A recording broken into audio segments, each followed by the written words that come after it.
নারায়ণগঞ্জ শহরের ব্যস্ততম ও গুরুত্বপূর্ণ এলাকা সিরাজউদ্দৌলা সড়কে আবারও পরিচালিত হল অবৈধ হকার উচ্ছেদ অভিযান।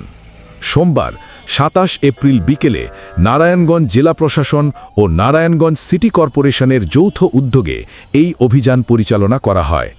অভিযানে নেতৃত্ব দেন নারায়ণগঞ্জ জেলা প্রশাসনে কর্মরত এক্সিকিউটিভ ম্যাজিস্ট্রেট মাহমুদুল হাসান। দীর্ঘদিন ধরে সিরাজউদ্দৌলা সড়কের ফুটপাত ও সড়কের একাংশ দখল করে বসেছিল অসংখ্য অবৈধ হকার। ফলে পথচারীদের চলাচল হয়ে উঠেছিল অত্যন্ত কষ্টকর। বিশেষ করে শিক্ষার্থী, অফিসগামী মানুষ, নারী ও বয়স্কদের প্রতিদিনই ভোগান্তির শিকার হতে হচ্ছিল। ফুটপাত দখল হয়ে যাওয়ায় অনেকেই বাধ্য হয়ে মূল সড়ক ব্যবহার করছিলেন, যা ছিল অত্যন্ত ঝুঁকিপূর্ণ। এর পাশাপাশি সৃষ্টি হচ্ছিল তীব্র যানজট, বাড়ছিল জনদুর্ভোগ। এ অবস্থায় জনস্বার্থে মাঠে নামে প্রশাসন।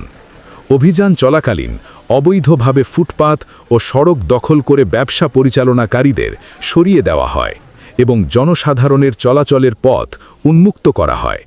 এক্সিকিউটিভ ম্যাজিস্ট্রেট মাহমুদুল হাসান জানান, জেলা প্রশাসক ও নারায়ণগঞ্জ সিটি কর্পোরেশনের যৌথ উদ্যোগে নিয়মিতভাবে অবৈধ হকার উচ্ছেদ কার্যক্রম পরিচালনা করা হচ্ছে। তিনি বলেন, শহরের সৌন্দর্য রক্ষা, যানজট নিরসন এবং সাধারণ মানুষের নির্বিঘ্ন চলাচল নিশ্চিত করতে এ ধরনের অভিযান ধারাবাহিকভাবে চলবে।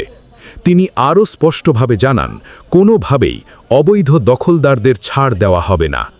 নগরবাসীর প্রত্যাশা, এই অভিযান শুধু একদিনের নয়, বরং নিয়মিতভাবে চলমান থাকুক, যাতে নারায়ণগঞ্জ শহরের ফুটপাত ও সড়ক স্থায়ীভাবে দখলমুক্ত থাকে। জনস্বার্থে প্রশাসনের এই কঠোর অবস্থানকে স্বাগত জানিয়েছেন স্থানীয়রা। আমি মাহমুদুল হাসান, এক্সিকিউটিভ ম্যাজিস্ট্রেট হিসেবে নারায়ণগঞ্জ জেলা প্রশাসনে কর্মরত আছি। এটি মূলত নারায়ণগঞ্জ জেলা প্রশাসন ও নারায়ণগঞ্জ সিটি কর্পোরেশনের পক্ষ থেকে নিয়মিত উচ্ছেদ কার্যক্রম। আমরা এখানে ফুটপাতে যেসব দোকানপাট দেখেছি সেগুলো উচ্ছেদ করেছি। আর যে দোকানগুলো এখানে ছিল, বড় দোকানগুলো, এদেরকে আমরা 2 ঘন্টা সময় দিয়েছি।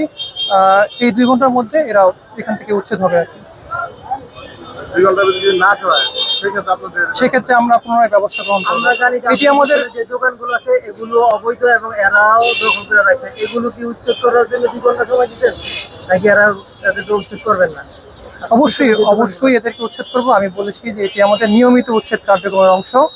আমাদের একের পর এক উচ্ছেদ কার্যক্রম থাকবে।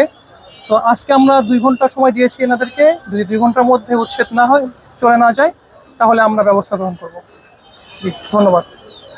আপনাদের টিম কি এখানে 2 ঘন্টা থাকবে, নাকি 2 ঘন্টা পরে এখানে এসে আবার?